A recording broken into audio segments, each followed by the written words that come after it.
मैं आपसे बस यही आपसे दरख्वास्त है कि जो आप रूट बता रहे हैं खलीज को पुर करने का, वो रूट इसलिए मुझे नहीं लगता मंतक से मिला हुआ रूट है, क्योंकि फिर से अगर वो रिपीट प्ले कैसे नहीं होगा जब तक के मिल बैठ के सुलह सफाई नहीं होगी। मैं ये कह रहा हूं ना, फिर ये चीजें कर लेना, तो सुलह सफाई के आखिर में जाकर एक हल यही निकलता है कि एक नए इलेक्शन, आप इलेक्शन ना कराए, सुलह सफाई कर ले। ये कह रही हूं मैं आपसे, मैंने एक हल दिया ना कि आपको बैठना पड़ेगा, ये बात ठीक है। और जब ये खलीज इतना वसी हो कि एक जमात कह रही हो मेरी 150 सीटें हैं, आप कहें नहीं मेरी 150 सीटें हैं, तो फिर बात बनती नहीं है, फिर एक नया इलेक्शन ही इन चीजों का हल निकलता है। नहीं चलो ना इलेक्शन ना करवाएं, मेरी कोई डिमांड नहीं है, मैं वैसे कह रहा हूं। शाहिद साहब मैं आपसे इसलिए कह रही हूं क्योंकि जो वजह है इस वक्त जो एक आ गया है, यानी सिचुएशन ग्रिडलॉक है, वो इस वजह से ये है क्योंकि वो ठीक काउंट नहीं हुए। ग्रिडलॉक क्या है? इलेक्शन ठीक नहीं हुए ना,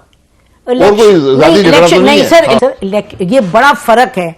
जो वोट काउंटिंग है वो ठीक नहीं हुई, इलेक्शन वो वोट काउंटिंग ये पूरा प्रोसेस होता है ना, इलेक्शन जो प्री पोल होता है, पोल के प्रोसेस में होता है, पोलिंग वाले दिन होता है, उसकी काउंटिंग आखिर में रिजल्ट जो आया है उसको कबूल नहीं हुआ, इलेक्शन मुतनाज़ा हो गए। सर आप इतना तो मानेंगे कि 2018-2024 में वो तो है कि जो पीटीआई के साथ इलेक्शन से पहले वगैरह हुआ, लेकिन ये एक इनकलाबी इलेक्शन इस हवाले से था कि उस पार्टी ने ना कैंपेनिंग की, ना उन्होंने जो हमें हमेशा वो हो गया ना। हाँ, वो हो गया। एक बच्चे ने जब इम्तिहान दिया उसने सारे पास हो गया, पास हो गया, उसका नंबर लेकिन आपने फेल कर दिया जी। हाँ, तो इसलिए तो जिन्होंने जिस तरह वो फेल हुआ है उसको आपने टैकल करना है ना, उसका टैकल करना एक और इलेक्शन तो नहीं है, फिर इम्तिहान में फेल कर देंगे। जो भी हल निकाल लेना, आखिर झगड़ा इसी बात पे होगा, झगड़ा इसी बात पे होगा। झगड़ा मैं बता देता हूँ, नहीं मैं तो आपसे पूछ, because you have to give us a more, मैं आपको एक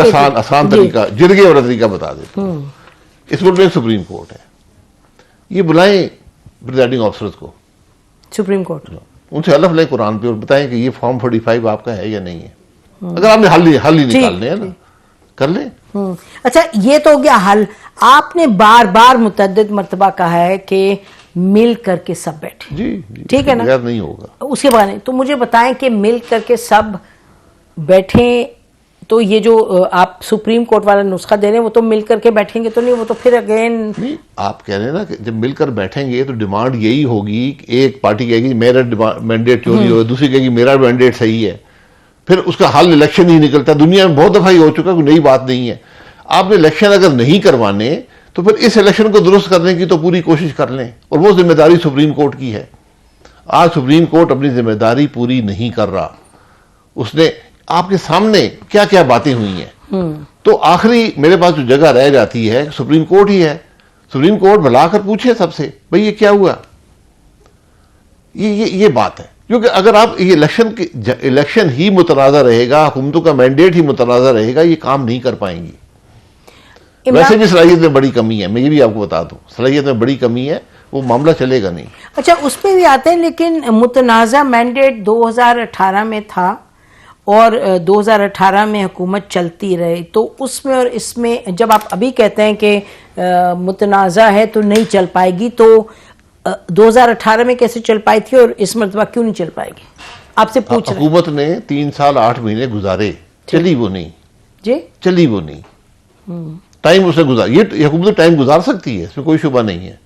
तो उसमें टाइम गुजारने और चलने में बड़ा फर्क होता है। आप कह रहे हैं ये 5 साल गुजार सकते हैं, टाइम 5 साल 20 भी गुजार सकते हैं, आप मजीद आगे भी इलेक्शन चोरी कर सकते हैं। अच्छा तो आप कह रहे हैं कि एक एफिशिएंटली इफेक्टिव गवर्नमेंट नहीं चलेगी, नहीं चल सकती, लेकिन सरवाइव कर सकती है। सरवाइव, मुल्क तो सरवाइव नहीं करेगा ना, मुल्क सरवाइव नहीं करेगा, मुल्क का क्या बनेगा?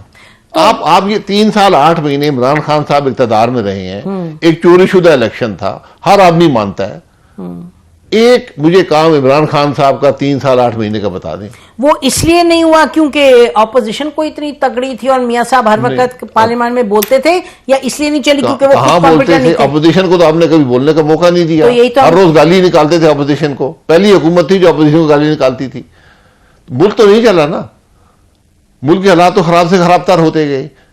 तो अब ये हुकूमत भी बिल्कुल ये टाइम गुजार सकती है, लेकिन हालात जो हैं खराब से खराब तर होते जाएंगे। वो जिम्मेदारी अगर आप कबूल करने को तैयार हैं तो आप बिल्कुल जिस तरह हुकूमत चला रहे हैं चलाएं। कब इस मुल्क में, and I am asking you general question, कब इस मुल्क में आपने देखा कि जो करता धरता या जो भी है, जो प्राइम मिनिस्टर कभी करता धरता हुआ है, कभी आर्मी चीफ करता धरता हुआ है, जो कब आपने देखा है, मुझे बताएं, कि अपने 35-40 साल में कि किसी ने कहा हो कि ये तो ओहो मुल्क के लिए बड़ी गड़बड़ है, चलो आप कुछ और नया इलेक्शन कराते हैं? कभी देखा आपने? मैं पूछ रही हूं। नहीं देखा। नहीं, इसीलिए तो यहां पहुंचे हैं। तो अब क्यों होगा? मैं कह रहा हूं, अगर आपने मुल्क सही करना है ना, अगर आपने अपनी इस जो नाम निहाद इक़्तिदार है इसको तूल देना है, आपने अपनी कुर्सियों को संभालना है तो संभाले रखें। एक दिन में सड़क पे जाके फैसला होगा इन बातों का। जब लोग इस नहज पे पहुंच जाएंगे वो कहेंगे जी मेरे को पास तो खाने को नहीं है, दुनिया कहां जा रही है और मैं कहां जा रहा हूं। कौन कहेगा? ये अवाम एक दिन बोलती है, आप यकीन करें, एक दिन इस मुल्क के लोग फट पड़ेंगे। मेरा ख्याल है ये हमारे अपने साथ हुआ है ना, ईस्ट पाकिस्तान में हुआ था ना, ठीक है, बात खत्म हो गई। अब आप समझें कि आप हमने मुल्क चलाना है ये कुर्सियों को, ये फैसला आज इनके पास है और लोग देख रहे हैं। आपने कुर्सियां संभालनी है, अपने इक़्तिदार को तूल देना है, तो फिर आप कामयाब, उसको कामयाबी समझते हैं तो आपको मुबारक हो।